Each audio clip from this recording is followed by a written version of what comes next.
Bonjour à tous. Il serait bien d'aller voir un petit peu ce qui se passe au-delà du spectacle politicien français, et notamment l'Union européenne qui avance ses pions, qui en profite.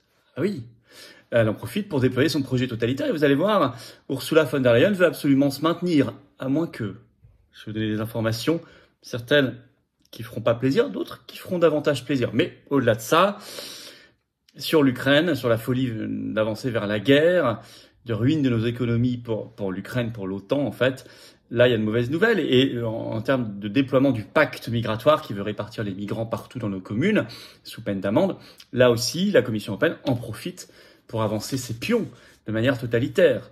On va voir ça de manière très concrète dans cette vidéo parce que plus personne évidemment ne vous en parle.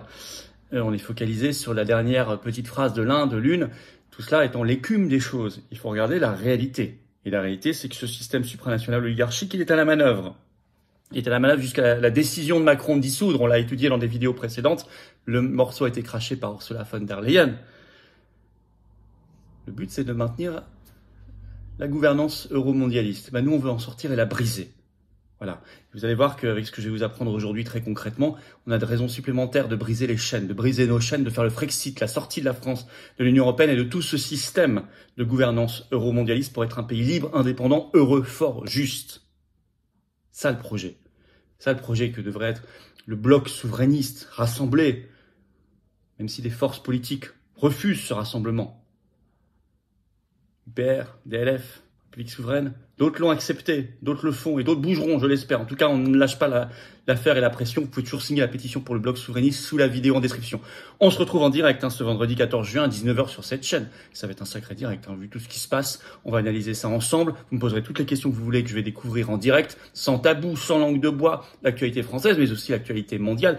On va tout regarder. Soyez là, ramenez du monde. C'est un très très gros direct dans le chaudron là, à 19h ce vendredi 14 juin.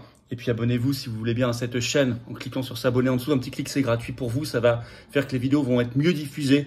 Ou réabonnez-vous, vérifiez. Il y a eu beaucoup de désabonnements par YouTube en ce moment. Donc réabonnez-vous le cas échéant. Je vous en remercie. Profitez-en pour appuyer sur la petite cloche à côté une fois que vous êtes abonné. Parce que comme ça, vous êtes notifié automatiquement dès qu'il y a une nouvelle vidéo ou un nouveau direct sur la chaîne. C'est pratique pour vous aussi. Je vous en remercie. Et voilà, venez aux Patriotes. J'en reparlerai tout à l'heure, mais il faut venir. Vous pouvez rejoindre cet élan de vérité aussi. Attention de ne pas tomber dans les pièges et les panneaux. On vous fait entrer dans une équipe et on perd toute idée de la réalité. Les bleus contre les rouges et pendant 2 semaines on joue dans la fièvre et en réalité on oublie l'essentiel et on se fait avoir comme d'habitude, escroquer. Là il y a du sérieux, il y a de l'espérance, il y a de la liberté, de la souveraineté, de la paix dans le plus grand mouvement souverainiste de France, les Patriotes. Vous pouvez adhérer, réadhérer ou faire un don au mouvement pour nous aider à financer tout ça et rembourser les européennes qui ont coûté 1 million sans remboursement de l'État. C'est adhérer, premier lien sous la vidéo en description, faire un don, c'est le deuxième, et tous ces liens sont dès maintenant également sur les-patriotes.fr, j'en reparle tout à l'heure. Alors, pendant le sketch ou spectacle politicien français, l'Union européenne avance ses pions. C'est le vrai sujet qui doit nous intéresser, parce que ça rend inopérants tous les débats qui ont lieu en ce moment pendant cette campagne express des législatives. Ça déterminera ce qui sera fait aussi demain, et quel que soit le gouvernement demain. Alors, est-ce que Ursula von der Leyen va rester à la tête de la Commission européenne? Vous savez qu'elle est candidate à sa succession.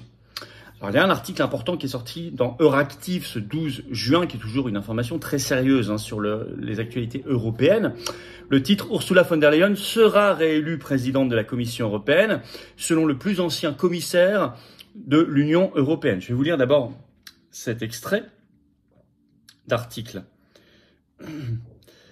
Ursula von der Leyen, candidate du PPE, donc Parti populaire européen, est presque certaine d'obtenir le soutien nécessaire des États membres et du Parlement européen pour être réélue présidente de la Commission, a indiqué le 11 juin Johannes Hahn, le commissaire le plus expérimenté de l'Union européenne. Lors d'une conférence de presse, je cite, le responsable du budget de l'UE, Johannes Hahn, a noté que l'ampleur de la victoire du PPE aux élections européennes faisait de sa reconduction une quasi-certitude. Pour être honnête, je ne m'attends pas à autre chose que la nomination de Mme von der Leyen, a-t-il affirmé. Je crois savoir que plusieurs acteurs clés, des dirigeants d'autres groupes politiques ont déjà reconnu la victoire du PPE aux élections et qu'il a le droit de nommer le président de la Commission. Fin de citation. En effet, le PPE a gagné 10 sièges et les groupes soi-disant nationaux souverainistes qui ne le sont pas au Parlement européen, qui vous avaient promis pendant la campagne, je vous le rappelle, parce que je vous avais prévenu en temps réel. Bon, ils avaient dit on sera majoritaire. Donc le décompte est fait, ils représentent 18% des eurodéputés, tout réunis, alors qu'ils sont même pas d'accord entre eux. 18%. Alors, pour être réélu à la tête, ou renommé à la tête de la Commission européenne, Ursula von der Leyen doit obtenir les règles, le soutien de 15 au moins des 27 États membres, qui représentant au moins 65% de la population de l'Union européenne, et une majorité au Parlement européen. Bon. Macron la soutient, par exemple. Alors, ceci dit, à moins que, bravo aux actions de Frédéric Baldan, le premier belge qui avait porté plainte, vous le savez, au pénal sur l'affaire des SMS Pfizergate, Ursula. Nous sommes, on l'a fait juste après, on a conforté tout cela, nous sommes le seul mouvement politique français, je l'ai fait en votre nom, à avoir porté plainte, et j'ai reçu beaucoup d'attestations pour l'action collective, j'irai la semaine prochaine les porter au juge d'instruction belge. Je vous en reparlerai dans ce direct à 19h ce vendredi. Et il se trouve que Frédéric Baldan, il a fait une nouvelle action en justice contre le PPE cette fois, en disant qu'ils n'ont pas le droit de proposer Ursula von der Leyen comme candidate, selon leur propre code de conduite qui date du 14 octobre 2019 et qu'elle ne respecte plus. Et il veut faire respecter leurs propres règles au PPE. Ses propres règles au PPE.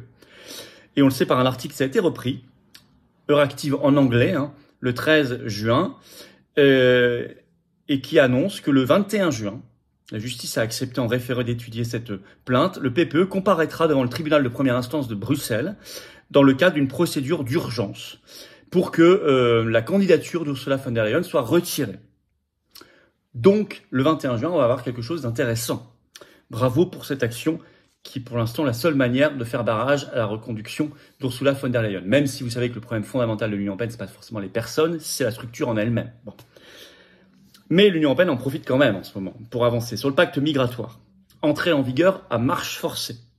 Dépêche AFP qui est passée inaperçue ce 12 juin. Le titre pacte migratoire, les 27 États membres doivent préparer des plans de mise en œuvre d'ici décembre. C'est ce qu'a indiqué la Commission européenne le 12 juin pour une application à partir de mi-2026.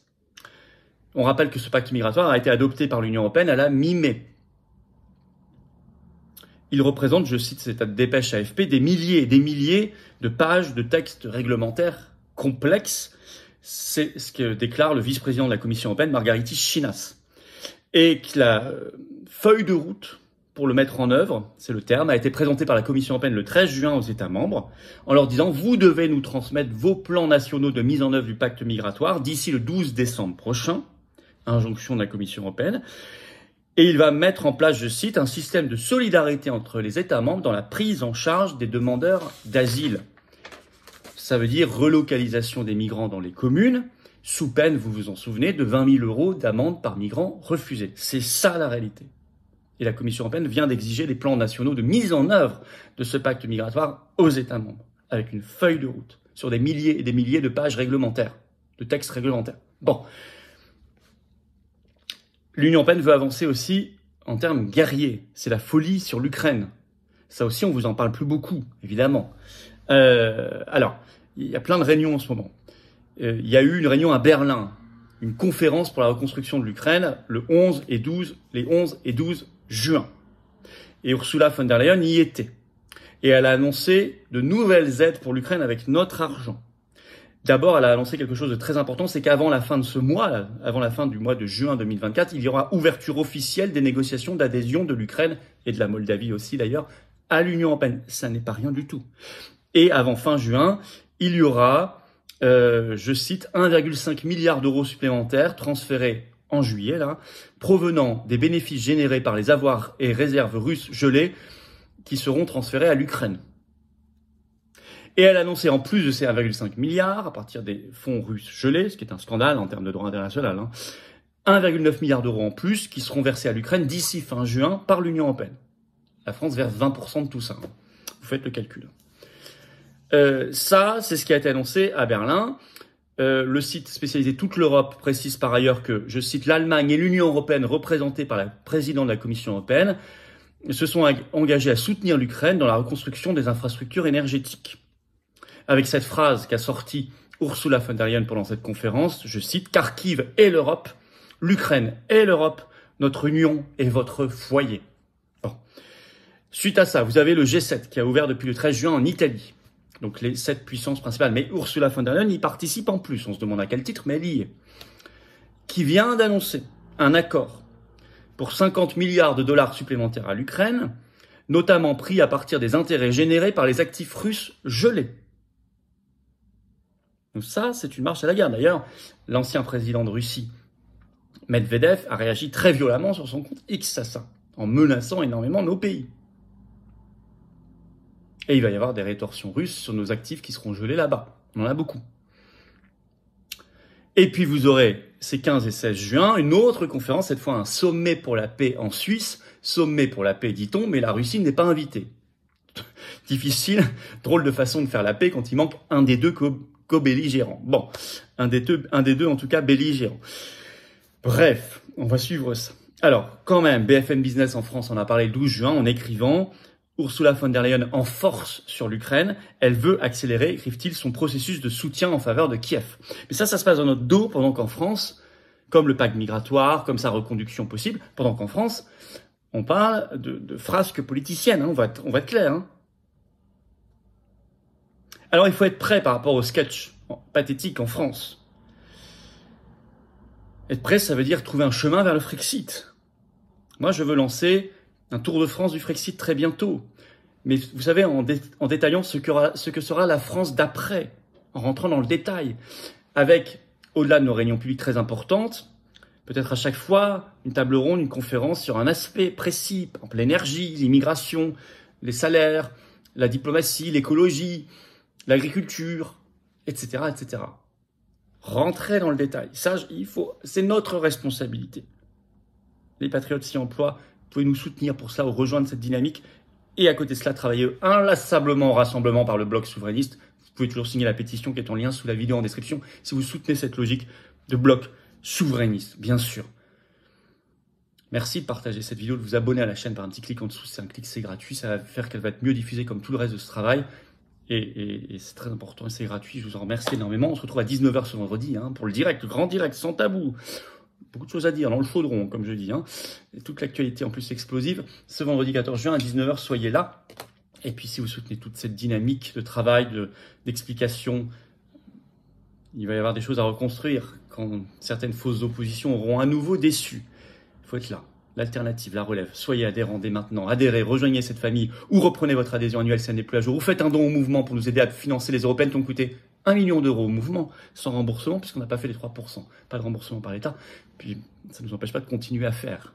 Oui, ce qu'il faut faire. Mais ça coûte. Ils sont justice, les SMS, les manifs, les actions coup de poing, tout. On lâche rien du tout. Au contraire, on va avoir besoin de plus en plus des souverainistes, de ceux qui aiment la France, de ceux qui aiment la liberté, la paix. Alors adhérer, c'est facile. Pour le faire, c'est le premier lien sous la vidéo en description. Ce lien est également en commentaire épinglé, une petite fiche sur l'écran maintenant et dans quelques secondes un lien sur l'écran. Choisissez. Faire un don au mouvement, c'est le deuxième lien sous la vidéo en description. C'est facile. Tout ça, c'est défiscalisé aux 2/3 de vos impôts. Vous mettez 600 € là-dedans, ça enlève 400 € d'impôts. Vous mettez 20 €, ça enlève 13,33 €. Vous mettez 100 €, ça enlève 67 €. Vous mettez 2000 €, ça enlève 1333 €. Vous mettez 6 €, ça enlève 4 €, etc. Et tous les liens sont également pour le faire sur les-patriotes.fr dès maintenant. Bravo aux donateurs, aux réadhérents, bienvenue aux nouveaux adhérents patriotes. Vive la France!